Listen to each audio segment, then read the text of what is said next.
ಮನುಷ್ಯ ಮೀಡಿಯಾ ಮುಂದೆ 8 ಗಂಟೆಗೆ ಬರ್ತಾರೆ ಅಂದ್ರೆ 8 PM ಬರ್ತಾರೆ ಪ್ರಧಾನಮಂತ್ರಿ PM ಅಂದ್ರೆ ಏನು ಯಾವ ಕೆಟ್ಟದಾದಂತ ಅನೌನ್ಸ್ಮೆಂಟ್ ಮಾಡ್ತಾರೋ ಅಂತ ಪರಿಸ್ಥಿತಿ.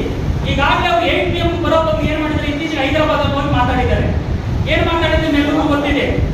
ಎಲ್ಲರೂ ಕೂಡ ಪೆಟ್ರೋಲ್ ಡೀಸೆಲ್ ಬಿಟ್ಬಿಡಿ, ಬಂಗಾರ ಕೊಂಡ್ಕೊಳ್ಳೋದು ಬಿಟ್ಬಿಡಿ, ಎಲ್ಲರೂ ವರ್ಕ್ ಫ್ರಮ್ ಹೋಮ್ ಮಾಡಿ, ಸ್ಟೂಡೆಂಟ್ಸ್ ಕ್ಲಾಸ್ ಹೋಗೋದು ಬೇಡ, ಆನ್ಲೈನ್ ಕ್ಲಾಸ್ ಮಾಡಿ ಅಂತ ಹೇಳ್ಬಿಟ್ಟು ಕೋವಿಡ್ ನ ಲಾಕ್ ಡೌನ್ ಸಿಸ್ಟಮ್ ಏನಿತ್ತು ಅದಕ್ಕಿಂತ ಇನ್ನೂ ಕಠಿಣವಾದಂತಹ ನಿಯಮಗಳನ್ನು ಪಾಲಿಸಬೇಕು ಅಂತ ಹೇಳಿ ಈಗಾಗಲೇ ದೇಶದ ಜನರಿಗೆ ಅವರು ಸಂದೇಶ ಕೊಟ್ಟಿದ್ದಾರೆ.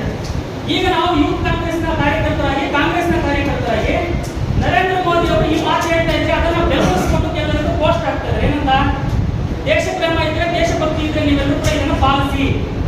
ನರೇಂದ್ರ ಮೋದಿ ಹೇಳ್ತಿರೋದು ದೇಶಭಕ್ತರಿಗೆ ಅಂತ. ಹಾಗಾದ್ರೆ ದೇಶಕ್ಕಾಗಿ ಇದನ್ನೆಲ್ಲ ಮಾಡೋದಾದ್ರೆ ನರೇಂದ್ರ ಮೋದಿ ಕಳೆದ 12 ವರ್ಷಗಳಲ್ಲಿ ಹಾಗಾದ್ರೆ ದೇಶಕ್ಕಾಗಿ ಏನ್ ಮಾಡಿದ್ದಾರೆ ಅನ್ನೋದು ನಾವು ಪ್ರಶ್ನೆ ಮಾಡಬೇಕಲ್ಲ. ಏನ್ ಹೇಳಿದ್ರು, ನಿಮ್ ಎಲ್ಲರೂ ಕೂಡ ಅಚ್ಚೆ ನಿಂತಿರ್ತೀನಿ 5 ಬಿಲಿಯನ್ ಡಾಲರ್ ಏನು ನಮ್ಮ ಎಕಾನಮಿ ಮಾಡ್ತೀನಿ ಅಂತ ಹೇಳಿದಂತ ನರೇಂದ್ರ ಮೋದಿ ಈ ದೇಶವನ್ನು ಇವತ್ತು ಪೆಟ್ರೋಲ್ ಡೀಸೆಲ್ ಇಲ್ದಿರ, ಬಡತನ ಇವತ್ತು ರೈತರ ರಸಗೊಬ್ಬರ ಇಲ್ದಿರ, ಆನ್ಲೈನ್ ಕ್ಲಾಸ್ ಹೋಗಿ ಅನ್ನೋ ಪರಿಸ್ಥಿತಿಗೆ ಯಾಕೆ ತಂದಿದ್ದಾರೆ ಅಂದ್ರೆ ಇದಕ್ಕೆಲ್ಲ ನೇರವಾದ ಕಾರಣ ನರೇಂದ್ರ ಮೋದಿ ಅವರ ಆಡಳಿತ ವೈಫಲ್ಯ ಮತ್ತು ಅವರ ವಿದೇಶಾಂಗ ನೀತಿ ವೈಫಲ್ಯ ಅಂತ ಹೇಳ್ಬಿಟ್ಟು ನಾವು ಇವತ್ತು ಅರ್ಥ ಮಾಡ್ಕೋಬೇಕು.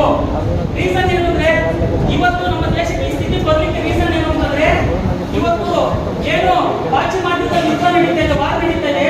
ಆ ವಾರ್ ನಲ್ಲಿ ಇವತ್ತು ನರೇಂದ್ರ ಮೋದಿ ಸಂಪೂರ್ಣವಾಗಿ ಇಸ್ರೇಲ್ ಮತ್ತು ಅಮೆರಿಕದ ಪರವಾದಂತ ಸ್ಟ್ಯಾಂಡ್ ಅನ್ನು ತೆಗೆದುಕೊಂಡಿರೋದ್ರಿಂದ ಇವತ್ತು ಇರಾಕ್ ಮೇಲೆ ಅವರು ಯುದ್ಧ ಮಾಡಿಕೊಂಡು ಒಂದೇ ಒಂದು ಮಾತನ್ನ ಖಂಡಿಸಲಿರುವಂತಹ ಪ್ರಧಾನಿಯಿಂದ ಇವತ್ತು ನಮ್ಮ ದೇಶಕ್ಕೆ ತೈಲದ ಬಿಕ್ಕಟ್ಟು ಬಂದಿದೆ. ಇವರ ವಿದೇಶಾಂಗ ನೀತಿ ವೈಫಲ್ಯದಿಂದ ಇವತ್ತು ಭಾರತ ದೇಶಕ್ಕೆ ಪರಿಸ್ಥಿತಿ ಬಂದಿದೆ. FDR ಫೈಲಲ್ಲಿ ಹೆಸರಾದಂತ ಎದುರುಕೊಂಡು ರಾತ್ರೋರಾತ್ರಿಯಾಗಿ ಇವತ್ತು ವಾಷಿಂಗ್ಟನ್ ನಲ್ಲಿ ಅವರು ಇವತ್ತು ವೈಟ್ ಹೌಸ್ ಒಳಗಡೆ ಟ್ರೇಡ್ ಡೀಲ್ ಇವತ್ತು ಸಿಗ್ನೇಚರ್ ಮಾಡಿದ್ದಾರೆ. ಆ ಟ್ರೇಡ್ ಡೀಲ್ ಗೆ ಸಿಗ್ನೇಚರ್ ಮಾಡಿರೋದರ ಪರಿಣಾಮವಾಗಿ ಇವತ್ತು ನಮ್ಮ ಭಾರತ ದೇಶದ ರೂಪಾಯಿ ಮೌಲ್ಯ ಕುಸಿತಾ ಇದೆ.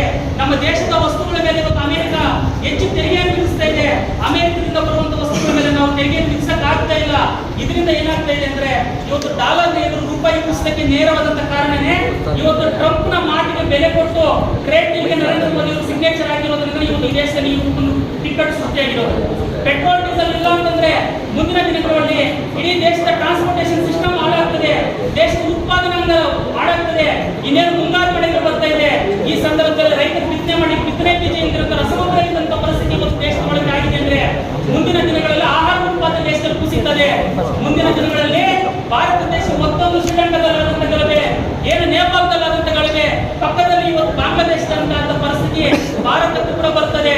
ಇದರ ಯಾರ ವೈಫಲ್ಯ ಅಂತಂದ್ರೆ ಇದು ನರೇಂದ್ರ ಮೋದಿ ಅವರ ಅಡ್ಮಿನಿಸ್ಟ್ರೇಷನ್ ಮತ್ತು ಅವರ ಫಾರಿನ್ ಪಾಲಿಸಿಯ ಒಂದು ವೈಫಲ್ಯ ಅನ್ನೋದನ್ನು ಇವತ್ತು ನಾವು ಅರ್ಥ ಮಾಡಿಸಬೇಕಾಗಿದೆ. ಇದರ ನಡುವೆ ಇತ್ತೀಚೆಗೆ ಪಂಚರಾಜ್ಯ ಚುನಾವಣೆ ನಡೆಯಿತು. 5 ಎಲೆಕ್ಷನ್ ನಡೆಯುವಾಗ ಯಾವುದೂ ಮಾತಾಡಲಿಲ್ಲ ಅವರು. ಅದು ಎಲೆಕ್ಷನ್ ಮುಗಿದ ಮಾರನೇ ದಿವಸ ಹೈದರಾಬಾದ್ ಅಲ್ಲಿ ಹೋಗಿ ಮಾತಾಡ್ತಾರೆ ಅಂದ್ರೆ ಯಾಕೆ ಎಲೆಕ್ಷನ್ ಟೈಮಲ್ಲಿ ದೇಶಕ್ಕೆ ಈ ಸ್ಥಿತಿ ಇದೆ ಅಂತ ಮೋದಿ ಹೇಳಿಲ್ಲ ಅಂತಂದ್ರೆ ವೋಟ್ ಬಿಡಲ್ಲ ಅಂತ ಹೇಳಿ. ಹಾಗಾದ್ರೆ ಇದು ಈ ದೇಶದ ಜನರಿಗೆ ಮಾಡಿರುವಂತ ದ್ರೋಹ ಅಲ್ವಾ ಅಂತ ಇವತ್ತು ಯೂತ್ ಕಾಂಗ್ರೆಸ್ ಒಂದು ಪ್ರಶ್ನೆಯನ್ನು ಮಾಡಬೇಕಾಗಿದೆ. ಜೊತೆಗೆ ಇವತ್ತು ತಮಿಳುನಾಡಿನ ನಮ್ಗೆ ಗೊತ್ತಿದೆ, ಅವರ NDA ಬರಲಿಲ್ಲ ಅನ್ನೋ ಕಾರಣಕ್ಕೋಸ್ಕರ ರಾಜ್ಯಪಾಲರನ್ನು ಉಪಯೋಗಿಸಿಕೊಂಡು ಹೆಂಗೆಲ್ಲ ಕೂಡ ನಮ್ಮ ವಿಜಯ್ ಮತ್ತು TVK ಪಕ್ಷ ಮತ್ತು ರಾಹುಲ್ ಗಾಂಧಿ ಅವರ ನೇತೃತ್ವ ಮೈತ್ರಿ ಸರ್ಕಾರವನ್ನ ಅಲ್ಲಿ ಮಾಡಿದ್ರೆ ಇವತ್ತು ರಾಜ್ಯಪಾಲರನ್ನು ಹೆಂಗೆ ದುರ್ಬಳಕೆ ಮಾಡ್ಕೊಂಡು ನಾವು ನೋಡಿದೀವಿ. ಇವತ್ತು SIR ಅನ್ನ ಬಳಕೆ ಮಾಡಿಕೊಂಡು 91 ಲಕ್ಷ ವೋಟರ್ಗಳನ್ನು ಡಿಲೀಟ್ ಮಾಡಿ ಇವತ್ತು ವೆಸ್ಟ್ ಬೆಂಗಾಲ್ ಒಳಗಡೆ ಹೆಂಗ ಅಧಿಕಾರವನ್ನು ಹಿಡಿದಿದ್ದಾರೆ, ಅಲ್ಲಿ ಇವತ್ತು ಹೆಂಗೆ ಹಿಂಸಾಚಾರ ನಡೀತಾ ಇದೆ ಅಂತ ನಾವೆಲ್ಲ ಕೂಡ ನೋಡ್ತಾ ಇದ್ದೀವಿ. ಸ್ವತಃ ಮುಖ್ಯಮಂತ್ರಿ PN ಅಲ್ಲಿ ಗುಂಡೇಟಿಗೆ ಸತ್ತೋಗಿದ್ದಾರೆ, ಅದನ್ನು ಸಾಯಿಸಿದ್ದು ಕೂಡ ಮತ್ತೆ BJP ಅವರು ಅಂತ ಗೊತ್ತಾಗಿದೆ. ಇವತ್ತು ನೀಟ್ ಎಕ್ಸಾಮ್ ನ ವಿಚಾರ ಇವತ್ತು ಬಹುತೇಕ ನೀಟ್ ಎಕ್ಸಾಮ್ ಅನ್ನು ನಡೆಸಲಿಕ್ಕೆ ಹೋಗ್ತಾ ಇದ್ದಂತ ಈ ಒಂದು ಸರ್ಕಾರ ಇವತ್ತು 22,73,000 ಜನ ವಿದ್ಯಾರ್ಥಿಗಳ ಬದುಕನ್ನು ನಾಶ ಮಾಡಿ ಮತ್ತೆ ನೀಟ್ ಎಕ್ಸಾಮ್ ಅನ್ನ ರೀಕಂಡಕ್ಟ್ ಮಾಡ್ಲಿಕ್ಕೆ ಹೋಗ್ತಾ ಇದೆ. ಇದ್ರ ವಿರುದ್ಧ ಯೂತ್ ಕಾಂಗ್ರೆಸ್ ನಾವು ಪ್ರಶ್ನೆಯನ್ನು ಮಾಡ್ತಾ ಇದ್ವಿ. ಡಿಲಿಮಿಟೇಷನ್ ಪ್ರಶ್ನೆ ಇದೆ, SIR ನ ಪ್ರಶ್ನೆ ಇದೆ. ಪ್ರತಿಯೊಂದು ಕೂಡ ಈ ದೇಶದ ಸಂವಿಧಾನದ ಮೇಲೆ ಮತ್ತು ಈ ದೇಶದ ಜನರ ಮೇಲೆ ಇವತ್ತು ನೇರವಾದಂತಹ ಫ್ಯಾಸಿಸ್ಟ್ ದಾಳಿಗಳನ್ನು ಇವತ್ತು ಮೋದಿ ಸರ್ಕಾರ ನಡೆಸಲಿಕ್ಕೆ ಬರ್ತಾ ಇದೆ ಸ್ನೇಹಿತರೆ. ಆದ್ರಿಂದ ನಾವು ಯೂತ್ ಕಾಂಗ್ರೆಸ್ನ ಕಾರ್ಯಕರ್ತರಾಗಿ ನಮ್ಮಲ್ಲಿ ಮುನ್ಸೂಚನೆಗಳನ್ನು ಮಾಡಿಕೊಂಡು ಸಣ್ಣ ಪುಟ್ಟ ವೈರುಧ್ಯಗಳನ್ನು ಇಟ್ಕೊಂಡು ನಾವು ಮನೆಗಳಲ್ಲಿ ಕೂತಿದ್ರೆ ಇಂಥ ಭ್ರಷ್ಟ ಸರ್ಕಾರವನ್ನು ತೊಲಗಿಸಿ 2023ಕ್ಕೆ ರಾಹುಲ್ ಗಾಂಧಿ ಅವರು ಪ್ರಧಾನಿ ಮಾಡಲಿಕ್ಕೆ ಸಾಧ್ಯ ಆಗೋದಿಲ್ಲ. ಆದ್ರಿಂದ ಇವತ್ತು ನಮ್ಗಿರುವಂತ ಈ ಅವಕಾಶ ಬಳಸಿಕೊಂಡು ನಾವೆಲ್ಲರೂ ಕೂಡ ಮೈ ಚಳಿಯನ್ನು ಬಿಟ್ಟು ನಮ್ಮ ಸಣ್ಣ ಪುಟ್ಟ ಭಿನ್ನಾಭಿಪ್ರಾಯಗಳನ್ನು ಬಿಟ್ಟು ನಮ್ಮ ಪೊಲಿಟಿಕಲ್ ಎನಿಮಿ ಯಾರಿದ್ದಾರೆ ಈ RSS BJP ವಿರುದ್ಧವಾಗಿ ನಾವು ಮಿಲಿಟೆಂಟ್ ಆದ ಹೋರಾಟಗಳನ್ನು ಮಾಡಬೇಕು ಅಂತಾನೆ ಇವತ್ತು ಯೂತ್ ಕಾಂಗ್ರೆಸ್ ನಾವು ಕಟ್ಟಬೇಕಾಗಿದೆ. ಇಲ್ಲ ನಮಗೆ ರಾಜಕೀಯವಾದಂತಹ ಶತ್ರು ಯಾರು ಅಂತ ಹೇಳಿ ನಮಗೆ ಕ್ಲಾರಿಟಿ ಇಲ್ಲ ಅಂದ್ರೆ ನಮ್ಮಲ್ಲಿ ನಾವು ಸಣ್ಣ ಪುಟ್ಟ ಶತ್ರುಗಳನ್ನು ಮಾಡಿಕೊಂಡು ನಾವು ಅದರಲ್ಲೇ ಸಮಾಧಾನ ಪಡ್ತೀವಿ. ಅದರಿಂದ ನಮಗೆ ನಾವ್ಯಾರು ಶತ್ರು ಅಲ್ಲ, ನಮಗೆಲ್ಲರಿಗೂ ಶತ್ರು ಯಾರು ಅಂತಂದ್ರೆ ಈ ದೇಶವನ್ನ ಲೂಟಿ ಮಾಡ್ತಾರಂತ, ಈ ದೇಶವನ್ನ ಧರ್ಮದ ಹೆಸರಿನಲ್ಲಿ ಇವತ್ತು ವಿಭಜನೆ ಮಾಡ್ತಾರಂತ RSS BJP ನಾವು ಕರೆಕ್ಟ್ ಆಗಿ ಅರ್ಥ ಮಾಡ್ಕೊಂಡು ಒಗ್ಗಟ್ಟಿನಿಂದ ನಾವೆಲ್ಲರೂ ಮುಂದೆ ಹೋದ್ರೆ ಮಾತ್ರನೇ ಈ ದೇಶವನ್ನು ಉಳಿಸ್ಲಿಕ್ಕೆ ಸಾಧ್ಯ ಆಗಿರುತ್ತದೆ.